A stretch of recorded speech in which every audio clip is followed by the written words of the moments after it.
各位下午好，欢迎大家参加本次线上中旅游交流会。本次会议由永安国际金融新加坡有限公司、亚太交易所和北极星商品私人有限公司举办，并有荣幸邀请了中旅游分析所的联合创始人作为发言嘉宾，欢迎各位。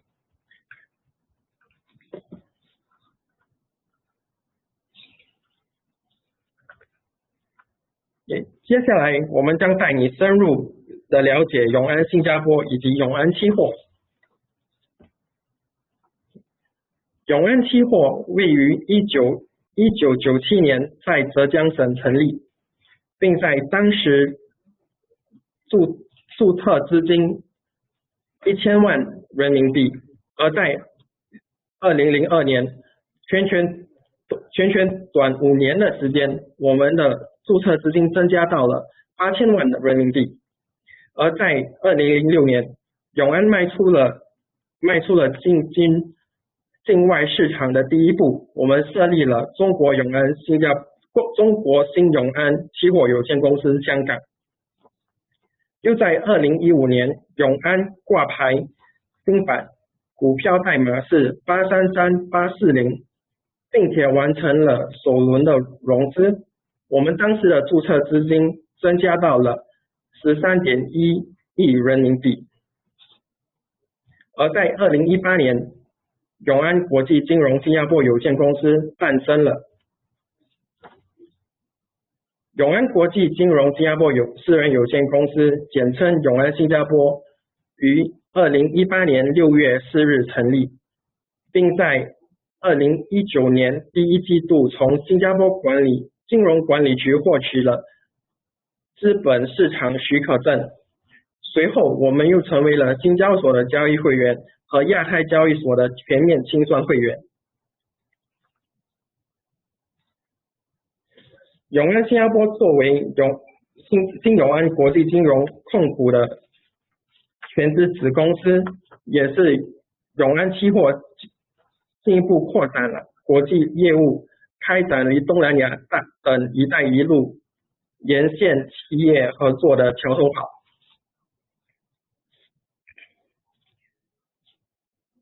公司坐落于新加坡这个重要的国际金融中心，我们将于寄托于其国际金融衍生品、大众商品、财富管理等方面先进行模式的经验，为全球提供跨金融经济、跨风险管理、跨融资等一系列的综合服务。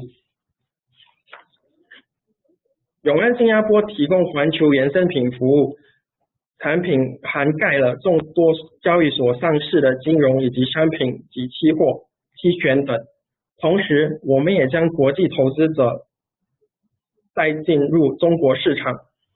随着中国期货逐步实现对外开放的步伐不断增快，新加坡子公司作为境外期货商品期货交易的境外中介机构，也可以为境内期货业市场带入新的结业。我们提供多方面的下单平台，例如 CQG 以及易胜交易平台。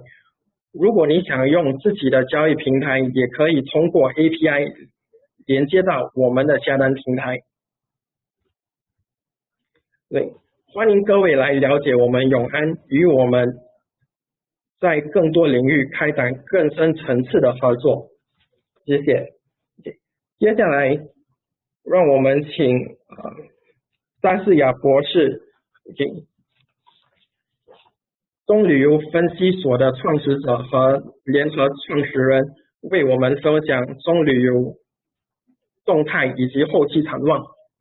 Next up, we'd like to invite Dr. Sathia, the co-owner of POA, to share with us the global outlook on palm oil. Dr. Sathia, please. Okay, thank you very much, Zach. Let me share my presentation with you.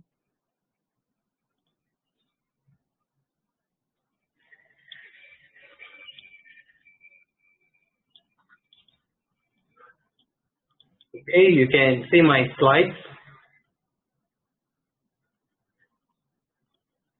Okay, very good. So good afternoon, good morning, good evening to everyone who has joined us today for this webinar. Thank you to EPEX and Yongan International Financial for organizing and inviting me to speak today.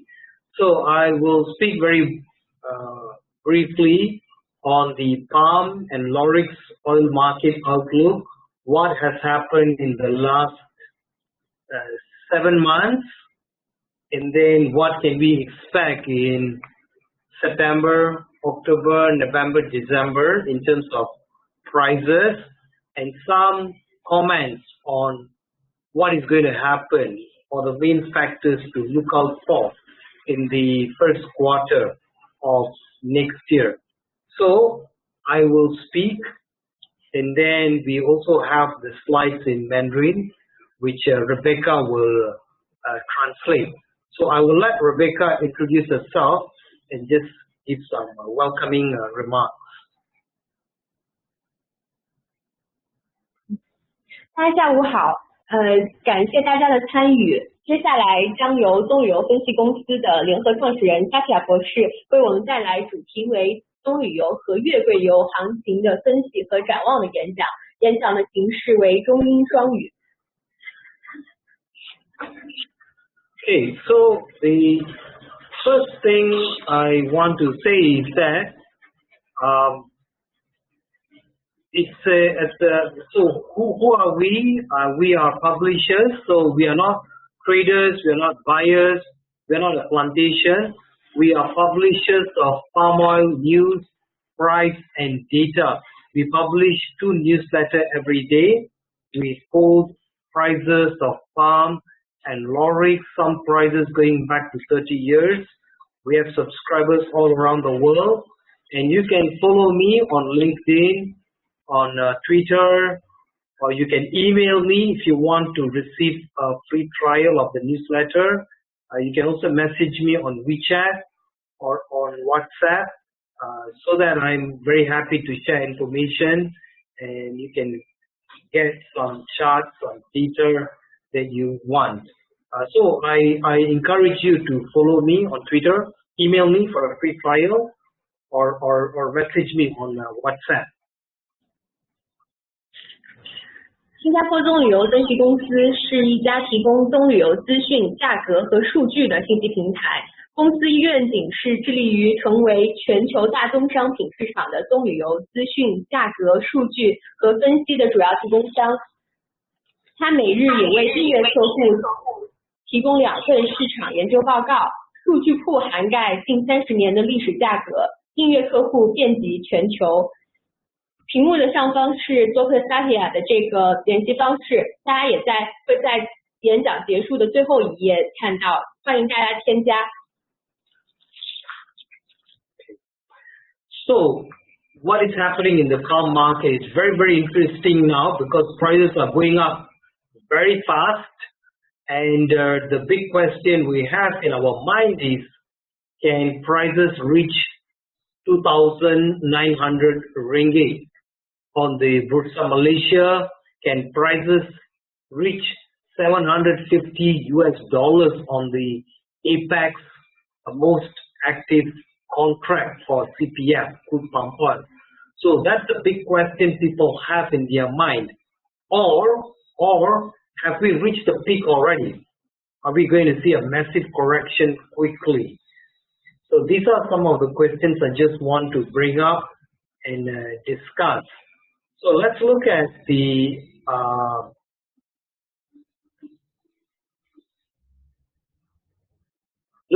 charts on the first 7 months of the year. So Malaysia and Indonesia produce about 86% of global CPO. So Indonesia and Malaysia dominate the production and the export market. So it's important that we look at these 2 countries. Other producers like Thailand, Colombia are Nigeria are number 3, number 4, and number 5, but they don't have a major impact on global prices like Indonesia and Malaysia. So Indonesia, you can see exports are down in the first 7 months, January to July 2020 versus January to July last year. Production is also down. Domestic consumption is good news. It's up, mainly driven by oleochemicals, where a lot of the laurix products are used in the making of personal care and home care products, especially during this pandemic time where consumer demand is very high. So oleochemical demand is very good in Indonesia now. Biodiesel consumption is up, but we are not very optimistic of the Indonesian government implementing the B30 mandate. We saw a reduction in the use of biodiesel in June and July because of the severe lockdown. There was not much movement of vehicles during this period, so there was a reduction in the use. But for the full year, we think the biodiesel consumption will be lower. I will show you the numbers a bit later. Okay. 接下来我们将进入今天的主题演讲：棕榈油和月桂油市场动态和后期展望。下面我们先来看2020年上半年1月到7月印尼和马来西亚的棕榈油出口产量等情况。首先，今年上半年由于新冠疫情的影响，印尼棕榈油出口同比下降15%。产量方面，由于去年干旱的天气，今年上半年棕榈油产量同比下降10%。国内消费方面，由于油脂、化学品和生物柴油使用量增加，使今年上半年棕榈油的国内消费量同比增加7.5%。为了支持 B30 强制掺混项目，生物柴油的消费量上半年同比增长5%。So the same story about Malaysia here. Exports are down, and this is mainly because of the lockdown measures implemented in major palm buying destinations: China, India, European Union countries. So these are the big markets for Malaysia and Indonesia. And during this lockdown period, there was a big reduction in the social movement activity, economic activity, and movement of vehicles too. So because of these, exports have come down in Malaysia by 12%, January to July. So exports are lower compared to last year. Production is also down 6%, mainly because of the prolonged dry weather in Peninsular Malaysia and Indonesia in September of last year. So last year, dry weather is impacting production this year. Number 2, because prices were lower last year, farmers have used less fertilizer, and this has resulted in less production this year. And number 3, we are not sure, but there are reports of fewer workers in Malaysia. So because of fewer workers, we think production is there, but there are not enough workers to go and harvest these fruits. So this is causing a drop in FFB, fresh fruit bunches. Okay. Therefore, the production in Malaysia is low, and for the full year, we think production will be about 19.5 million tons. So 19.5 million is less than last year. Last year was 19.858 million. 19.858 million. So that's a lower production that we are looking at this year. However, The good news is Malaysia CPO exports are very good in June and July. In August it will still be good, but it will be a lower volume compared to July. Why? Because the Malaysian government imposed zero export tax from June, 1st of June straight to December. So export tax is zero on crude products, and therefore the exports of crude products from mills has jumped very high. Okay, so CPO exports are good, but refined products are suffering. Refined products are suffering because a lot of CPO from the country are going out. So refiners are now short of crude products to refine, to fractionate into RBD palm oil and RBD palm stearin and PFAD.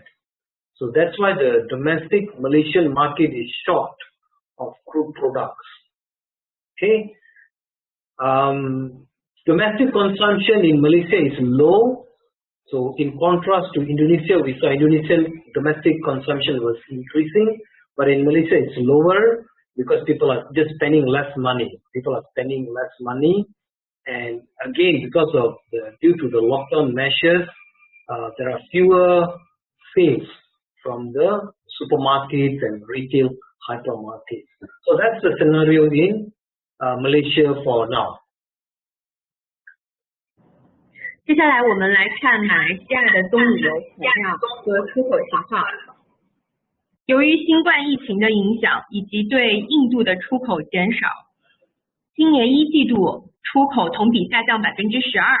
政府为了提振经济，出台了一篮子经济刺激计划，其中包括免征2020年下半年的毛棕榈油出口关税，此举将使出口大幅增加。产量方面，棕榈油产区干旱状况明显，加上夏季干旱持续，以及去年以来施肥用量的减少，导致今年生产同比下降6%。国内消费方面，受疫情的封锁政策影响，消费量同比下降3%。Okay. So here, let's look at what happened to prices in the first 7 months. In the first up to September yesterday, 2nd of September. So prices are doing well, particularly from May. You see, from May, prices have gone up very fast. You see the red line is 2020. It's doing better than 2019. 2019 is the purple color line. Okay, 2019 is the purple. So prices are doing from May because exports improved in June, July. In May, June, and July. August exports will be lower from Malaysia. August export is expected to be down about 15 to 17%. So the good export numbers have been pushing up the prices rapidly, and this is against the background of a lower production outlook. So Malaysia production in August is expected to be up by just 0 to 3%. That's our forecast from Palm Oil Analytics. 0 to 3% increase. It's very small because the peak production months may have happened already. We saw very good production in the last few months, in February, March, April, May, June.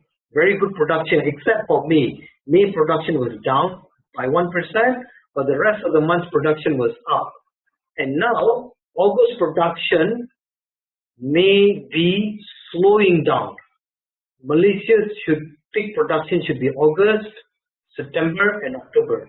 And because of this lower production outlook, prices are rising very rapidly, especially in the last 5 days, we saw prices going up and up non-stop.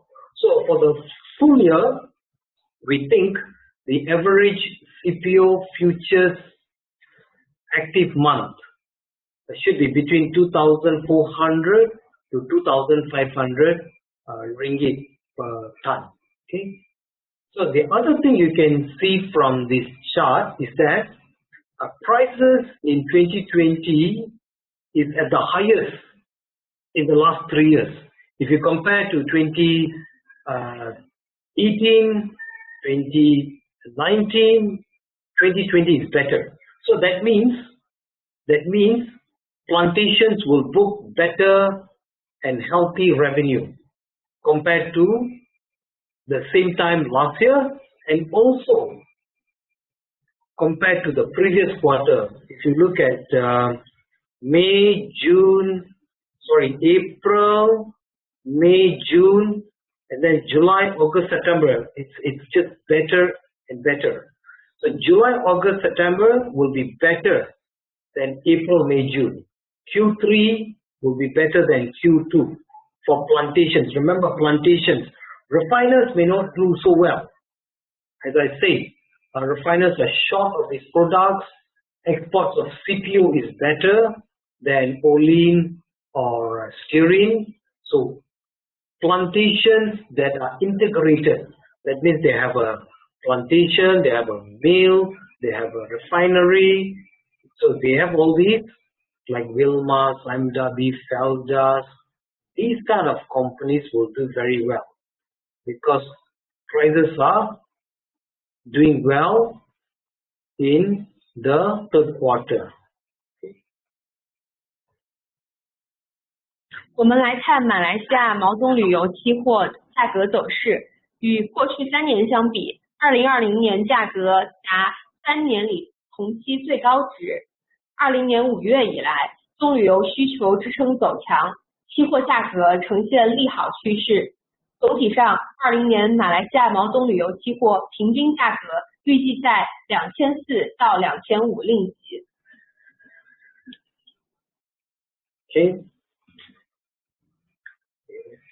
Okay, here you can see a bit of an outlook numbers here. So production, what do we think of production? As I say, production is expected to be down 1.8% down, which means production this year is going to be 19.5 million, and that also means Malaysian production has failed to go beyond 20 million again. Every year in January we think production is going to go past 20 million, but production in the last 3-4 years has just been 19.9, 19.7, 19.8, and this year 19.5. Malaysia is not able to break past the 20 million tons mark. Exports down, no surprise because of the pandemic, but there is a pickup. There is a pickup in exports. As I said, June exports was very good, mainly to India. July was also good, mainly to India. August will be lower because Malaysian export to India will be down. Malaysia export to China will be up, and Malaysian export to EU will also be lower. Okay, many countries have bought a lot. They have big stocks, and they have to clear the stock. So August is like taking a breather. Just take a break, and then September will be up again. Domestic consumption will be down compared to last year, and year-end stocks will be just about 0.5% lower compared to last year. So last year year-end stock was about 22.0 million tons, and this year we think stocks will be about the same, 2.0 million tons. Okay. 下面我们来回顾一下今年马来西亚棕榈油市场情况。与去年相比产量同比减少1.08%，出口同比下降7.87%，国内消费量同比下降5.38%，期末库存量同比减少0.52%。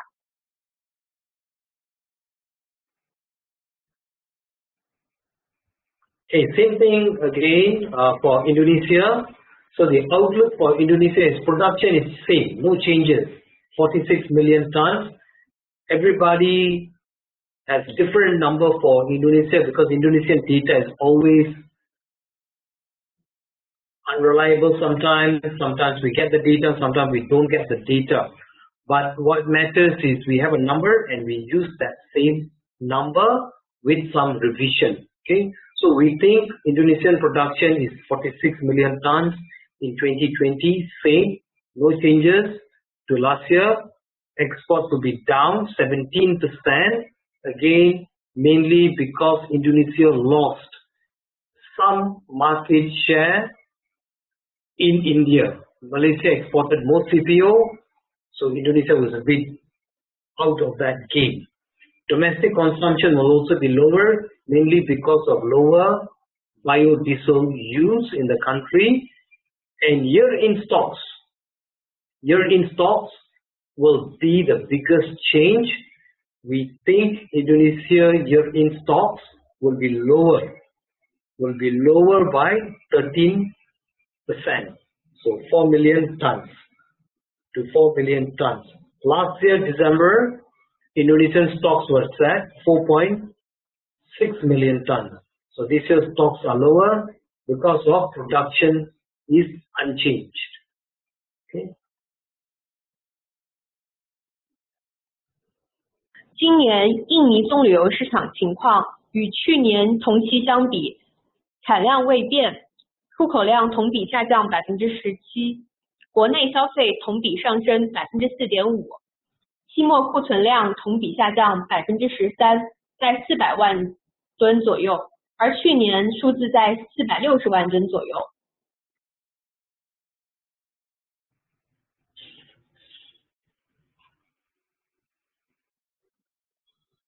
So what is going to happen? So we looked at the first 7 months and we looked at the situation with the outlook and what's going to happen in September to December. So September to December is a promising period in terms of export demand. So we believe that exports will be firm, things will be strong in September, October and November. Okay, but December will be a slowdown. Why? Palm prices are rising, physical catch prices are firm, but remember, bean oil prices are also rising very, very rapidly. So bean oil and RBD palm oil are substitutes. So we always look at the spread between palm oil and soya bean oil. So the spread was very narrow, very small in June and July. It improved in August and it's now improving again in September because bean oil prices are rising faster than palm oil. So the spread now is about $60 to $70. $60 to $70. It's volatile, but it's about $60 to $70. So the higher spread is good. That means palm has bigger discount compared to bean oil. So markets like India and China will like that, and they will buy more palm instead of bean oil. Secondly, stocks are low in India. Okay, edible oil stocks are down for the last 15 months, year on year. So that means we compare this year August versus last year August. This year July compared to last year July. So it's been down for the last 15 months. So stocks are very low in India. And remember, India is coming up to the biggest festival, Diwali in November. Okay, so India must buy to stock up to meet for that seasonal demand. Same in China, stocks are in deficit. August palm oil stocks in China are down 35% compared to August last year. Again, China has also been in deficit for the last 5 months. Okay, last 5 months, Chinese palm oil stocks have been in deficit. So China will also cover more in September. Remember, they also have a big festival coming up, the Mid-Autumn Festival, at the start of October. So China will also be a big buyer in September. Okay, so discounts are good, stocks are low, seasonal demand is strong. The other reason is European Union countries are beginning to ease their lockdown measures. So more vehicles are moving, holiday season is coming up in Europe, so people need biodiesel for their cars, especially biodiesel is mainly used in European Union countries like Spain, Italy, France, big users of biodiesel for vehicles. So these countries are big buyers. Then the other thing is that you must also look at the physical prices, not just the futures prices. The chart here shows physical price on the top left and then futures price on the bottom right. So you see the discount is widening, right? Widening. So if the physical prices are high, that means the offer prices are high and consumers are willing to pay this price. Why they are willing to pay? Because they need to cover their shorts. Okay? So that's why we are positive on the export outlook in September, October, and November. 而在今年接下来的时间里，棕榈油出口情况走势将如何发展呢？我们来看9到12月出口情况预测。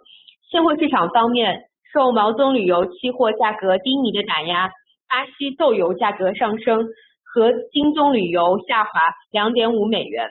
现货市场棕油对豆油的贴水在12天内达到60美元。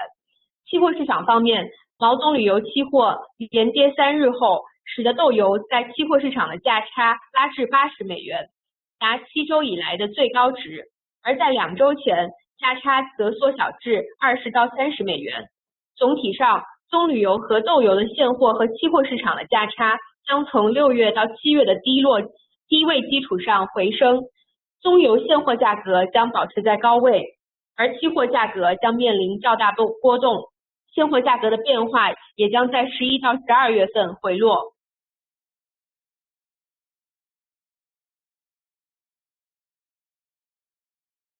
I will look at biodiesel because it's an important demand segment.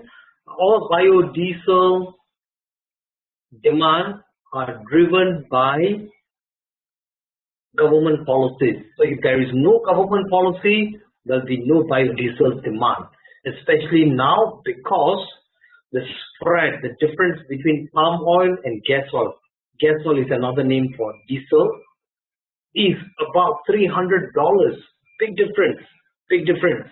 That means CPO prices are higher, very high, and diesel prices are low.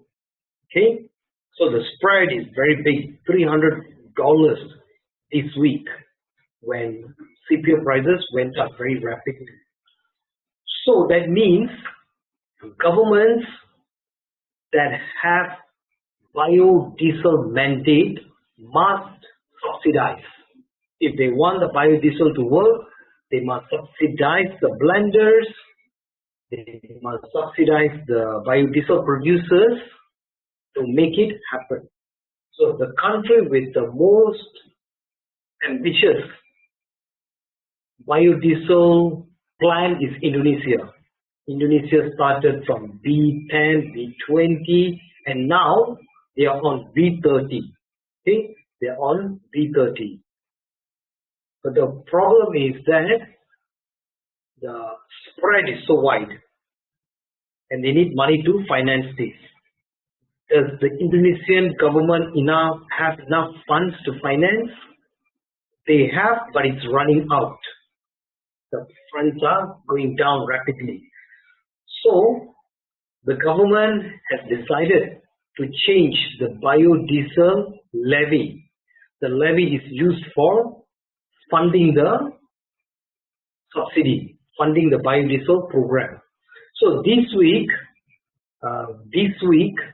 the Indonesian government should announce the changes to the biodiesel export levy structure. So we thought the government was going to announce this last week. It didn't happen. So it should happen today. If not today, tomorrow. If it doesn't happen tomorrow, so we hope that there will be an announcement, a formal announcement from the Indonesian government next week. So what will it be? So it will be the levy on biodiesel will be increased from $50 to $75. Okay, so that means an increase of, sorry, I didn't say that well. An increase from $55 to $70. So it's a $15 increase. Okay, $15 increase. So what does that mean? That means Malaysian CPO will be even cheaper. Malaysian CPO and Indonesian CPO are almost competitive. Some days Malaysian CPO is cheaper, and some days they are the same price. Okay, so with these, if this is implemented, if this is announced, Indonesian CPO FOB export price will be more expensive than Malaysian CPO. So it's good for Malaysia, it's good for CPO prices, it's good for CPO futures on BMD and on APEX. Okay, but it also means that Indonesia will have more money, more collection, more revenue for their biodiesel plan, So in 2020, the Indonesian government said they will consume 8 million kiloliters of biodiesel, and we think this is not going to happen, right? This is not going to happen. It will be less. Remember, last year when they made the announcement, they said 9.6 million kiloliters. Then they reduced it to 8.3, then 8. So we think they might even lower it some more in the target for biodiesel consumption. So remember, the biodiesel consumption target may be reduced again. Okay, I will let Rebecca translate on that first. 下面让我们来看一下印尼的生物柴油情况。生物柴油与政府需求和政策有着强相关的关系。印尼生物柴油 B30 计划消费量将低于先前设定的目标值，但 B40 生物柴油计划将保持不变。我们可以看到图中为16年至20年印尼生物柴油产量和国内分销情况。2020年产量预计达850万千公升，国内分销预计达800万千公升。在市场情况方面，预计生物柴油出口税结构将发生变化。那么印尼政府这周有可能会官方宣布出口税结构的这个变化调整的具体方案。毛棕榈油出口税将从55增加到70美元的15美元的这个差价，而马来西亚毛棕榈油的出口价格也将更为便宜。印尼棕榈油的出口同时会受到影响，生物柴油的这个补贴也将持续增加。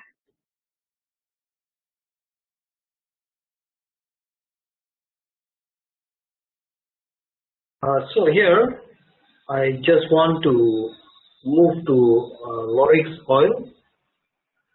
So palm, we looked at palm just now. We looked at the what happened in the last 7 months. We looked at the production outlook. We looked at how exports are going to be in September, October, November. So here we are looking at laurix oil, which is an oil that comes from palm kernel oil, mainly used in the oleochemical sector for the making of personal care products like hand wash, sanitizer, soap, shampoo, makeup products, home cleaning products, and so on. So if you look at this chart, look at the palm kernel oil, PKO, closing stocks, the green bar. Okay, this is comparing this month, this year, versus the same month last year. So supply is very, very tight. Supply is very, very tight. Okay, same with palm kernel production, PK production, the blue bar. You see, we had high supply in June and July, but because of the lower production situation in Malaysia, we have lower output, very tight supply, and prices are reacting by going higher. So the outlook for palm kernel oil is higher prices in September and in October. Okay, in September now we are seeing prices on Rotterdam market, PKO Sept Rotterdam is between 750 to 800. Okay, 750 to 800.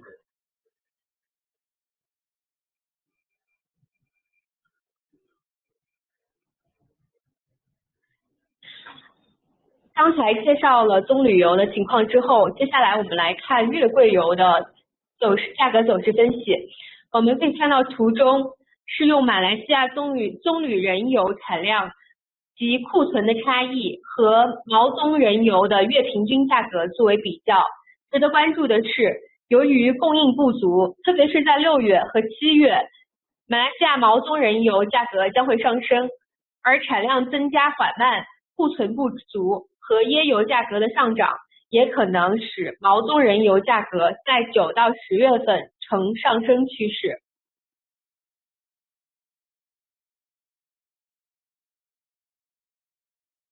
Okay, I will finish soon, don't worry. Okay, here, so when we look at the CPKO prices, crude palm kernel oil prices, we must also look at crude coconut oil prices. Okay, because these two prices are coupled, they are correlated, they move together. Okay, and both these products have very high amount of laurix oil, which is used in the products like I said, personal care and home care products. Crude coconut oil prices are very, very firm. Prices are going up. On the Sept Rotterdam market, the prices are above $1,000 for front month and back month. December, January, prices are about $1,020, $1,060, okay, on the Rotterdam market. The CPKO is also firm, but not as firm as crude coconut oil. So the difference between crude coconut oil and crude palm kernel oil is at the highest in 3 years. The spread is around $270. Last week it even reached $300. So the difference is very big. So when the difference is big, oleochemical buyers will buy more of CPKO. Okay, so that's another reason we think CPKO prices can go up still. Okay, that's why we think CPKO prices can go up still. But why is crude coconut oil prices so strong? The prices are so strong because the largest copra producer, copra is the upstream of crude coconut oil, largest copra producer, the Philippines, is having a very, very bad disruption is having a disruption in the supply chain. So they are not able to collect this copra in time because of massive logistical issues. Okay, why? Remember, the Philippines have one of the most severe and strict lockdown measures in Southeast Asia. So farmers are not able to go and work. The farmers cannot go and collect this copra from the mountain areas, and therefore there is not enough supply at the collection point, and therefore there isn't enough processing of copra into crude coconut oil for exports. So exports are down, and you can see in the next slide the difference in the exports. I will show that to you. So here you see this orange line is the crude coconut oil, and the blue line is the crude palm kernel oil, and you see the spread here in the shade, right? The spread is 250, and we think this spread will remain at about $200 and above. It will not come down very fast because crude coconut oil prices are very, very firm. Supply is very, very bad in the Philippines and also in Indonesia. Okay? And also in Indonesia. Okay? Okay.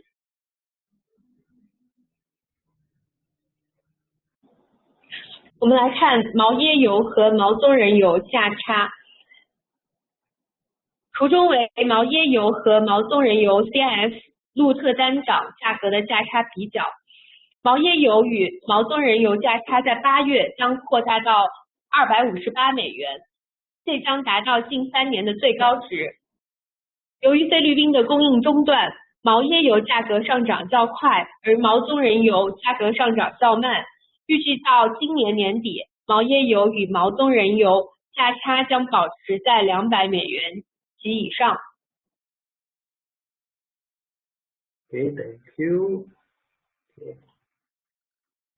There you go. You can see here exports of crude coconut oil from the Philippines, biggest exporter, as I say, and they export big to the Rotterdam market.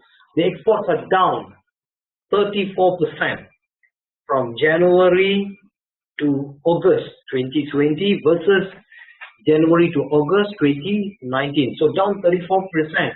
That's a big drop. That's about 270,000 tons of crude coconut oil that is out of the global supply market.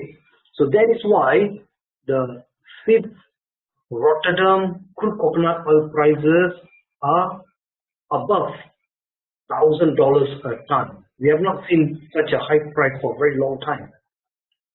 Okay, and in addition to the disruption because of the lockdown, remember Philippines also faces typhoon seasons.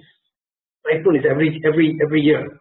It's just that there is some years it's very bad and some years are not so bad. So this year the typhoon season is starting a bit later in August. So we can expect more disruption to the copra production in the Philippines. Okay.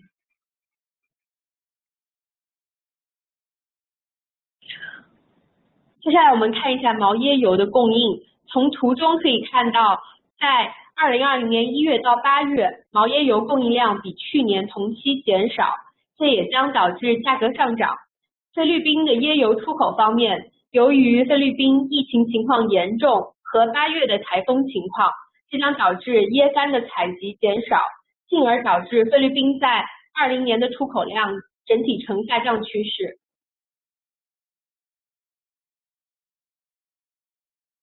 We are almost done. Okay, almost done. Okay, main factors to watch in the 2020.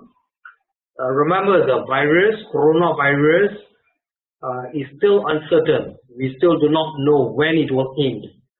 Financial markets, equity markets, futures markets, currency markets, commodity markets are all driven by how this pandemic will end. if there is a very clear vaccine, then I think we are very positive of recovery in the global market. Okay, but if it's not there, then I think we will still be in a volatile situation. The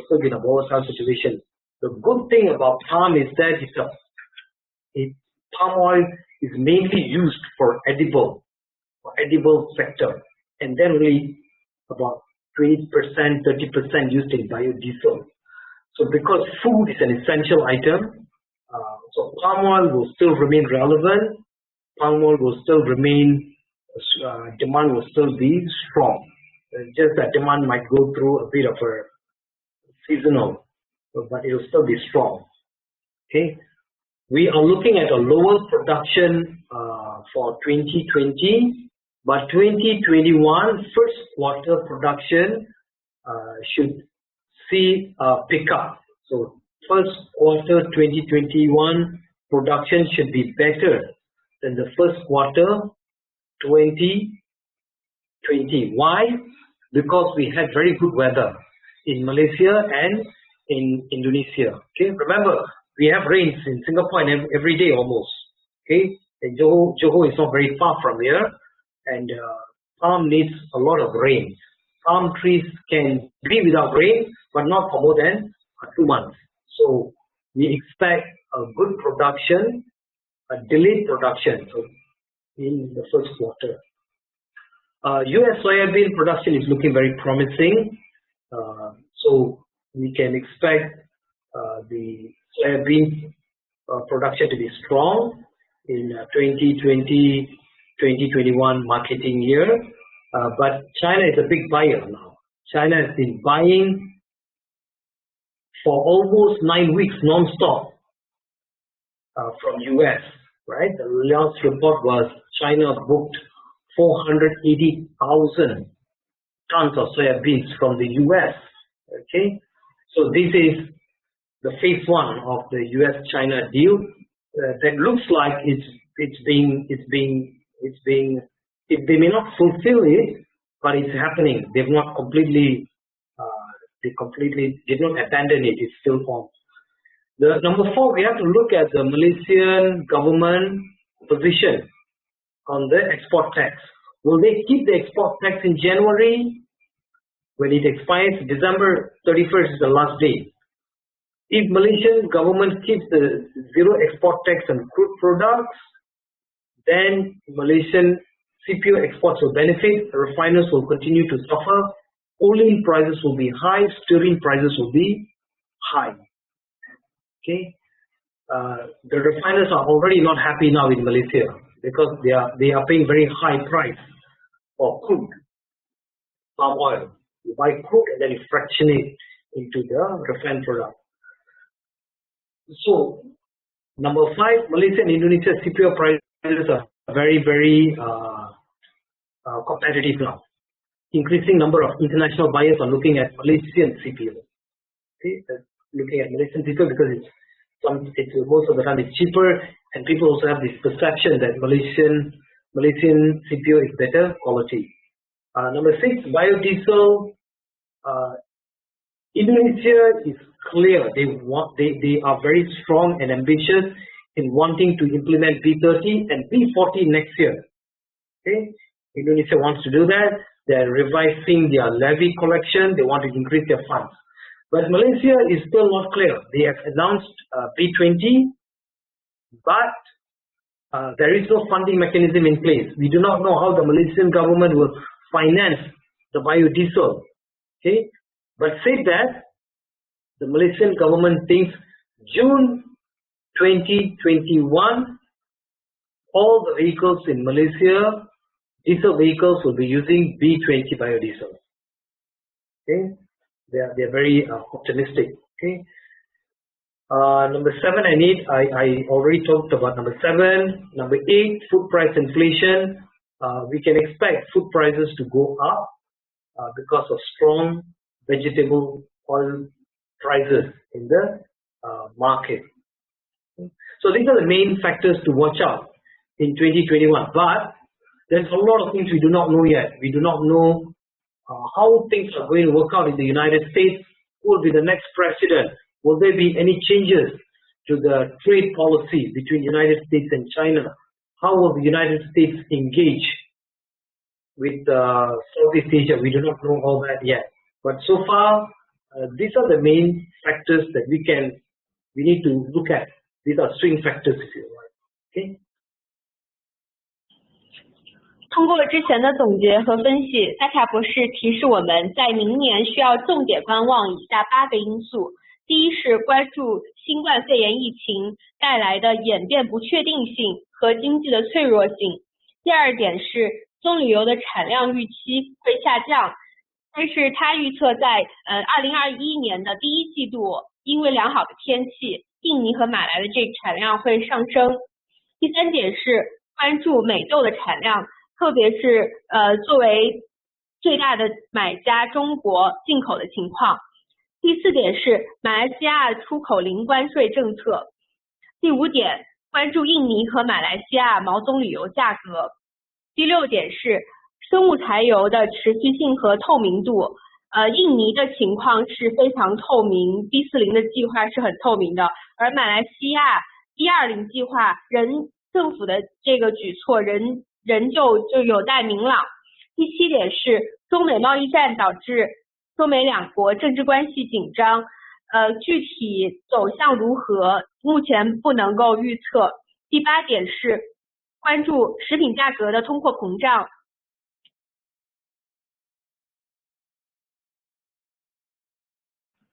Okay, thank you. So there is the last slide. Price outlook. So I submitted these slides earlier. Since I submitted, prices have already done 2,800. So the question we have is, can prices go to 2,900? Can prices reach 3,000 ringgit this year? This is the question we have. I think there is a chance that prices can go up to 2,900 ringgit, which is not very far from where the prices are now. It's not many jumps. And on the EPEX contract, the CPM, which is crude palm oil ticker, the most active month is currently about 710.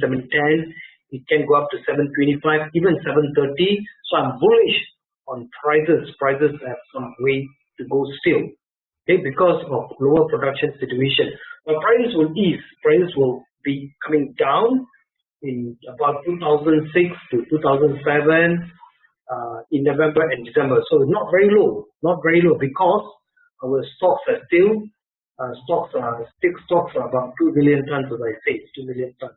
So it's not very high. It's just about right. Cash prices are very important. If you look at the CPO, RBD palm oil, RBD palm stearin, they daily offer prices. If you get these numbers, the prices are very high, very strong. Olin offers was about 730, 740 on spot month. So these are very high numbers. And despite high offers, there are buyers. See, there are buyers who are willing to pay $700 for Olin for nearby delivery. Okay, so prices will remain high. Cash prices will remain high. Biodiesel, I spoke already, B20, the Malaysian government is confident that they can do it and implement it fully in June 2021.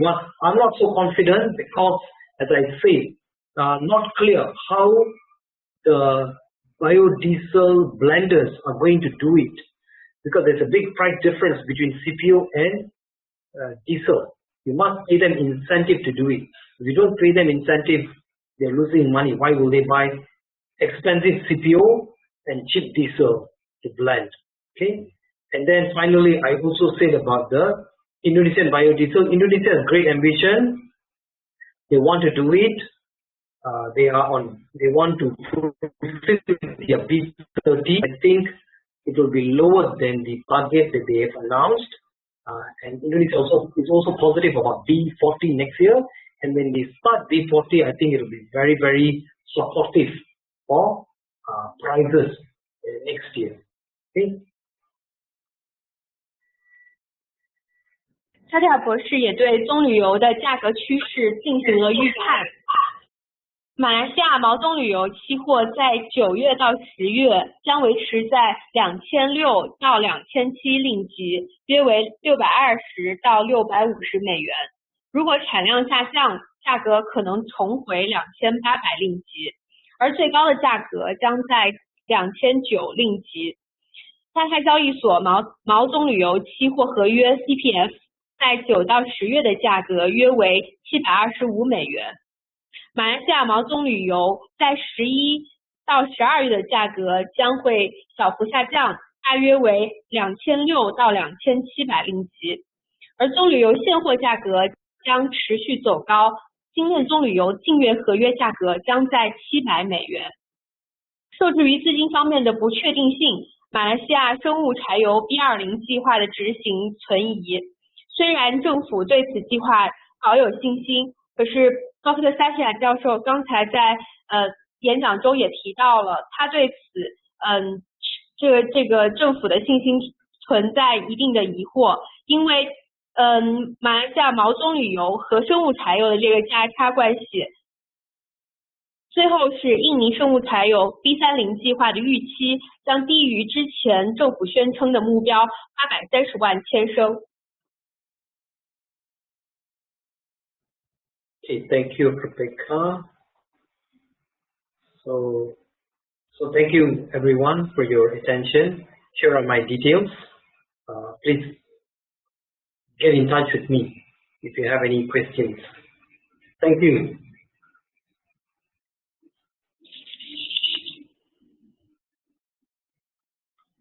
谢谢大家今天线上的参与，大家可以通过屏幕上方的联系方式联系 Dr. Sathia 博士进行线下的交流，可以扫码微信以及进行邮件和 WhatsApp 的联系，谢谢。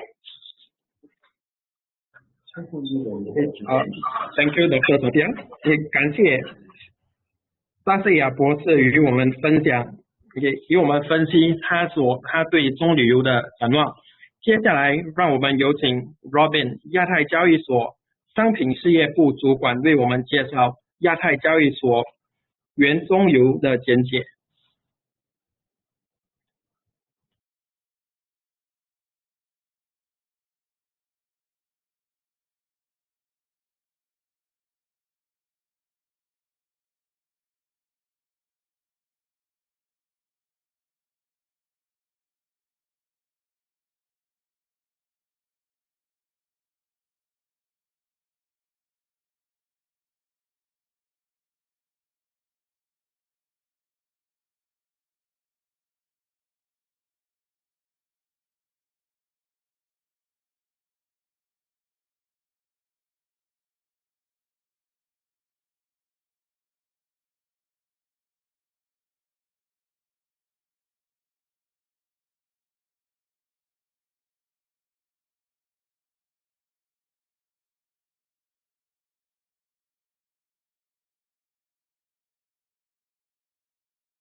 OK， 不好意思，刚才好像没有开那个 speaker。相信大家也是对于刚才的这个大家 Sathia 的市场分析有了深入的了解，然后对于市场的这个方向的话有一个更清晰的认识。那接下来的话，请允许我再用大概几分钟时间，让我为大家介绍亚太交易所毛棕油期货。在之前的话，我是想跟大家分享一下亚太交易所本身。首先的话，我们是由中国人走出国门自主创办的国际交易所，而我们是首家。我们是受新加坡中央银行、新加坡金融管理局批准设立的新加坡第3家交易所，而亚太交易所呢也拥有交易和清算的全牌照。我们的业务范围覆盖大宗商品和金融衍生品。我们的愿景是立足新加坡，辐射亚太，而面向国际，构建大宗商品的亚洲价格基准，打造一个全球性的交易中心。第二的话，我是想跟大家简单介绍一下我们 Apex 的关键人物。首先的话是我们的创始人兼 CEO 朱玉成先生。朱玉成先生是中国期货市场最早的开拓者和创始人之一他曾经先后在中国商业部、中国国际期货公司、大连商品交易所、中国金融期货交易所以及上海浦东发展银行等重要机关及公司担任关键要职。其中朱玉成先生在大连商品交易所承担的是总经理的职位，引领的大连交易所在前期的时候取得很重要的成功。那后来的时候，朱玉成先生有创立并引导中国金融期货交易所的发展。在一路以来，朱玉成先生一直是引领中国期货市场的发展和改革。除此之外的话，朱玉成先生是曾经的中国人民代表大会代表，然后政治协商会议全国委员会委员，同时他也兼任过中国期货业协会主席。与此同时的话，我们也是有幸由我们的陈慧华董事长来领导我们。陈慧华董事长是新加坡历史上首位女部长曾经担任新加坡总理公署部长兼财政部与交通部第二部长，曾经在很多著名的大型公司里面担任要职。有这两位领导 ，Apex 也是一步一个脚印的向前发展。那接下来的话就是我是想让大家展示一下 Apex 毛中油合约到目前为止的成绩表现。毛中油合约的话是2019年4月18日上市，目前是 Apex 的全球产品，每日的成交量是25000手上下，市场的流动性非常良好。在疫情期间，我们的持仓量也是屡创新高，至今的话最高的持仓量是28000多手这一个也就是在2天之前我们取得的这个成绩。值得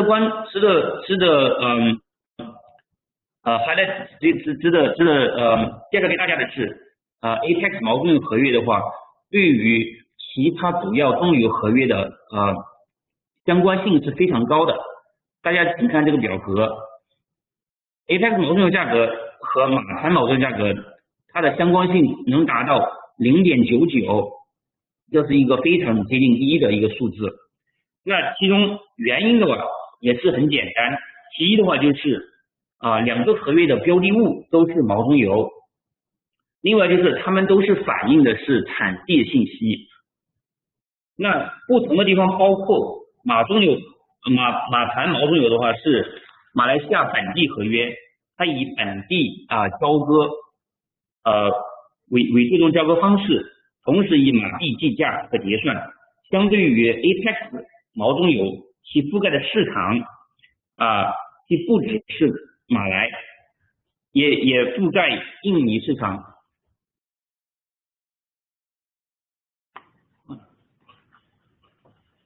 而且 Apex 毛中油以美金计价和结算。那其实这里面的0.01的那个差异的话，其实也是给市场带来了许多的交易机会。这一点我留给在场的各位交易老手们去发现。那同时的话呢 ，Apex 毛中油期货和大连商品交易所中油期货它的相关性也是高达 0.97， 也是一个非常高的一个数字。那这里面也是我了解到很多朋友他喜欢做的是产地和进口国的一个套利，也就是说进口利润的一个套利通过 Apex 毛中油来做也是一个很好的选择。除此之外呢，到目前为止我们有12个合约到期，其中9个合约有进入到现货交割、地价交割以及批准线等等流程共设计的量达到63500吨。在这过程中，我们合约的价格发现功能也是得到充分体现期限回归的话也是非常完美，现货交割的流程也被证实为流畅、高效、安全，广受业界认可。接下来的话，我是想跟大家简单介绍一下 Apex 毛中油的一些设定。我们的标的物是毛中油，交易单位是10吨每手，报价单位是美金每吨最小的变动价格价位是0.25美金每吨。我们设定的涨跌停板的话是上下10%，按照上一个交易日的结算价为基准。交易时间以新加坡的工作时间为准，是从早上9点到中午12点半，中途休息半个小时从下午1点半开始，直到下午的6点钟。我们的上市合约的话是连续12个合约。这里需要给大家分享的是，我们的合约最后交易日是合约月份前第15个自然日。那我们以11月份合约为例，那它的这个最后交易日是在10月的15号。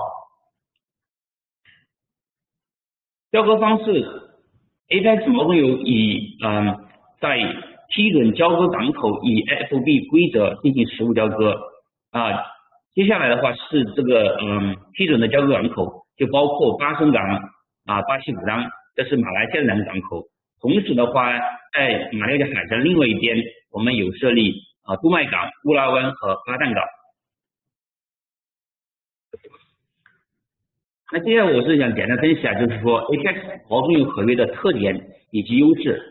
那首先很明显的是，我们的合约以美金计价以及结算，可以有效的规避汇率风险。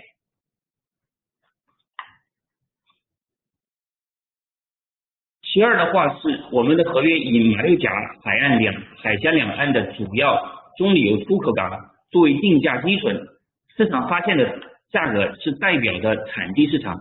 那以这个图为例的话，大家能看得很清楚，我们的港都是集中在这个区域，那其反映的价格的话是非常代表产地的一个价格信息的。然后第三的话，我们的合约设计是紧贴现货市场，而我们的交割的话是以 FOB 规则作为模板，这样的话是更好的接近于现货市场，同时服务于国际贸易。那第四点的话，交易所有提供相应的跨品种以及跨越的套利合约，而且套利持仓的保证金非常低最高可以减免到90%，那成交也是非常便捷。那最后一点的话是，我们的交易时间其实覆盖马城和大洋市场，然后我为大家提供全天的套利机会。这里的话，我简单画了一个图，跟大家分享一下，就是交易时间的一个对照图。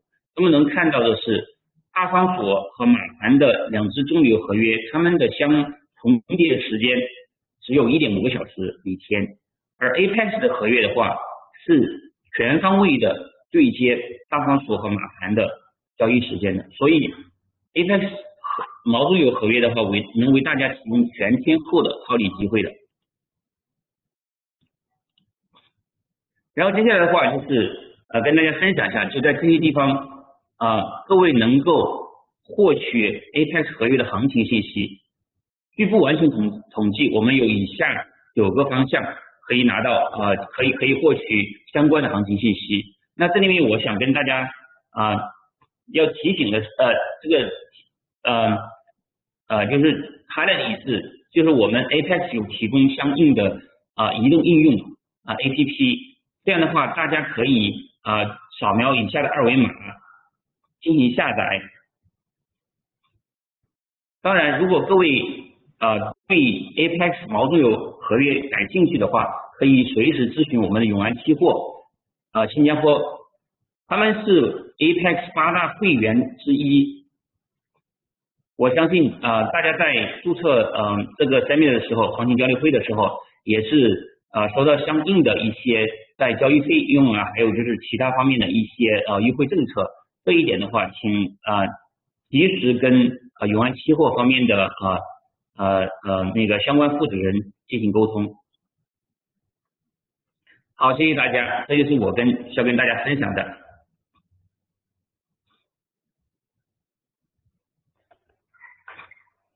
也非常感谢 Robin 为我们介绍亚太交易所棕榈油的简介。在此，我们感谢所有的演讲嘉宾以及参会者。如果有什么问题，请联系我们，谢谢。